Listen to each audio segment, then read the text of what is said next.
ചില മക്കൾ പറയുമ്പോൾ ധ്യാനിച്ചിട്ടും ജപിച്ചിട്ടും ഏകാഗ്രത കിട്ടുന്നില്ല. അതുപോലെ ജപിക്കുമ്പോൾ ഒരു യാന്ത്രികമായി തോന്നുന്നു.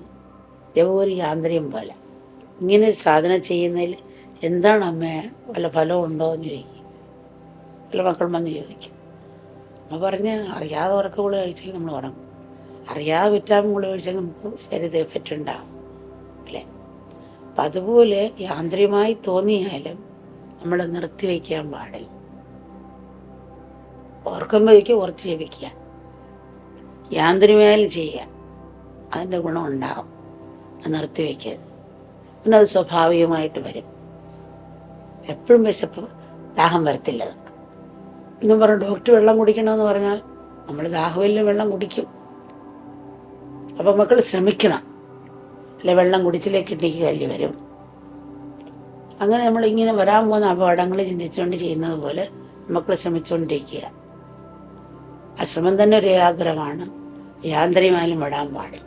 90% കാര്യങ്ങളും ഇഷ്ടപ്പെട്ടും അല്ല ചെയ്യുന്നത്. ജോലിക്ക് ഇഷ്ടമില്ല പോകാൻ, പഠിക്കാൻ ഇഷ്ടമുണ്ടായിട്ടല്ല, ജില്ലയിൽ ജീവിക്കാൻ പറ്റത്തില്ലെന്ന് വെച്ച് നമ്മൾ പോകുന്നതാണ്.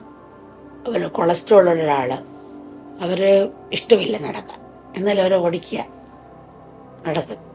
അപ്പം അതുകൊണ്ട് കുറച്ച് കൊളസ്ട്രോൾ കുറഞ്ഞു കിട്ടും. ഇഷ്ടമില്ലാണ്ട് കൊളസ്ട്രോൾ കുറയുന്നില്ല. പാരമ്പര്യമായിട്ടുള്ളവർക്ക് കുറച്ച് മരുന്നും കഴിക്കണം. പക്ഷെ തുടക്കത്തെ അറിയുന്നവരെയൊക്കെ അമ്മ നടക്കാൻ ഇഷ്ടമില്ല ഓടാ പറഞ്ഞ് ഷുഗറുള്ളവരെ അങ്ങനെ ഓടിച്ച് പിന്നെ അത് നോർമലാക്കി വയ്ക്കാറുണ്ട്. നമ്മളെ ഒരു ചിട്ട വെച്ച് തന്നെ ധ്യാനിക്കണം. അപ്പം നമ്മൾ ഏകാഗ്രത കിട്ടിയില്ലെങ്കിൽ നമ്മൾ ശ്രമിക്കുക. 1 മണിക്കൂർ ശ്രമിച്ചാൽ 10 മിനിറ്റോ 5 മിനിറ്റ് കിട്ടത്തുള്ളൂ ചിലപ്പം. അതൊരു ഡിപ്പോസിറ്റിയായി രക്തമായോ സ്വർണമായി തന്നെ നമ്മൾ കിടക്കും. അത് നല്ല കാര്യങ്ങൾ ചെയ്യുക, നല്ലത് പറയുക. അതൊരു ഫെർഫി ഫാക്ടറി പോകുന്നതാണ്. ഫെർഫി ഫെർട്ടിയിൽ നമ്മൾ എത്താൻ തന്നെ മണം വരും. ഭക്ഷണം കഴിക്കാൻ ഇഷ്ടമില്ലെങ്കിലും ഭക്ഷണം കഴിക്കുന്ന ഗുണം ശരീരത്തിലുണ്ടാവുമല്ലോ. അപ്പം അതുപോലെ സാധനയും ഒരു ഗുണമുള്ളതാണ് എന്ന് പറയുകയാണ്. സാധാരണ പുറത്തെ കർമ്മം ഒരു വിത്തിട്ട് അത് കിളിച്ചില്ലെങ്കിൽ പിന്നെ വേറൊരു വിത്തിടണം. ധ്യാനവും ജപവും അങ്ങനെയല്ല. ചില 5 വിഷയം ഉണ്ടെങ്കിൽ 4 വിഷയം ജയിച്ച് പിന്നെ ഒരു വിഷയം എഴുതിയാൽ മതി. 5 എഴുതണമെന്നില്ല.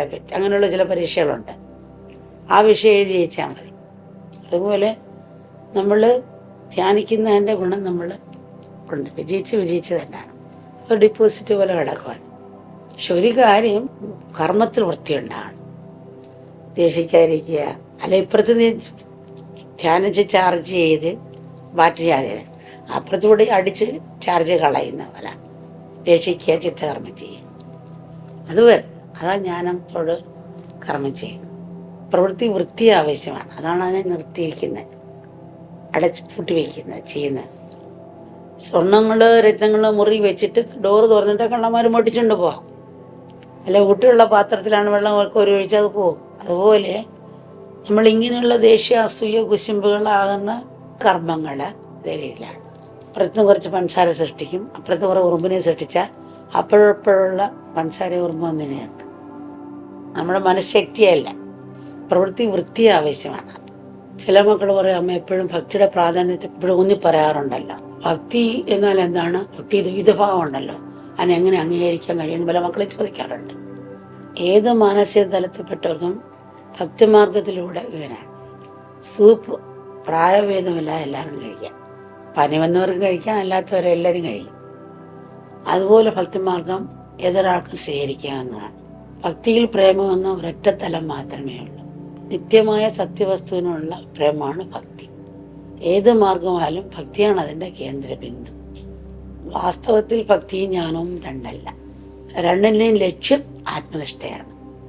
മാർഗങ്ങൾ തമ്മിൽ അല്പ വ്യത്യാസമുണ്ടെന്ന് മാത്രം.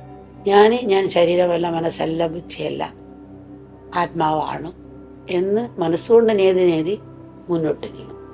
ഭക്തനാകട്ടെ ഞാൻ ഒന്നുമല്ല, എല്ലാം നീയാണ് എന്ന് സങ്കല്പിക്കുന്നു. ഇരുവട്ടരും മനസ്സിനെയാണ് ഉപകരണമാക്കുന്നത്. ഭാവനയിൽ മാത്രമേ വ്യത്യാസമുള്ളൂ. ഞാനിവിടെ ആത്മാവും ഭക്തൻ്റെ ഈശ്വരനും ഒന്ന് തന്നെയാണ്. അവസാനത്തിൽ രണ്ടുപേരും എത്തിച്ചേരുന്ന ഒരേ ഭാവത്തിൽ തന്നെയാണ്. ശരിയായി ജ്ഞാനമറിഞ്ഞു പോകുന്ന ഭക്തൻ എല്ലാവരിലും ഈശ്വരനെ കാണും, എല്ലാത്തിലും ഈശ്വരനെ കാണും. കൊടുക്കുന്നതും വാങ്ങുന്നതും തരുന്നതും പിടിക്കുന്നതും ഒക്കെ ഈശ്വരനായിട്ട് തന്നെയാണ് കാണുന്നത്. ഞാൻ എല്ലാത്തിനെയും ആത്മാവായിട്ട് കാണും. പക്ഷെ ജ്ഞാനം അറിഞ്ഞു പോകുന്ന ഭക്തനാണ് ഭക്തൻ്റെ കാര്യമാണ് അമ്മ പറയുന്നത്.